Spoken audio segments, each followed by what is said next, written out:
নমস্কার। আমার মায়ের বোন ক্যান্সার হয়েছে, আজ 9 মাস চলছে। তো মেডিকেল কলেজে ট্রিটমেন্ট চলছে, আমাদের কলকাতা মেডিকেল কলেজে। তো প্রচুর খরচ হচ্ছে। এমনি মেডিকেল কলেজ থেকে কিছু ওষুধ দিচ্ছে ঠিকই, প্লাস আদার্স অনেক কিছুই লাগছে, যেমন বেড শু হয়ে গেছিলো বলে এই বেডটা দেওয়া হয়েছে, এয়ার বেড। তারপরে অক্সিজেন চলছে, আরও অনেক রকম ওষুধ চলছে। আর ক্যাথেটের লাগানো আছে, মায়ের এখানে ক্যাথেটের লাগানো আছে। পায়খানা, বাথরুম, পটি বা ইউরিন সবই বেডে চলছে।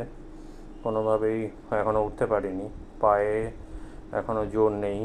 আমরা চেষ্টা করছি ওঠানোর, কিন্তু সেইভাবে এখনও সাকসেসফুল হয়ে উঠতে পারিনি। ওই চেয়ারে কিছুটা সময় উঠছে, কিন্তু সেইভাবে এখনও ওঠেনি। তো এমনি মা এখন একটু ভালো, তবে ওই কেমো চলে আর ওষুধ যেগুলো দেয় সেগুলো চলছে, যুদ্ধ চলছে আর কি। তো আপনারা আমাদেরকে একটু সাহায্য করলে খুব উপকার হয়। মায়ের ট্রিটমেন্টটা যদি সাকসেসফুল করে যায়, আমি তো চাই মাকে সুস্থ করে তুলতে, সেইভাবেই আমি এগোচ্ছি।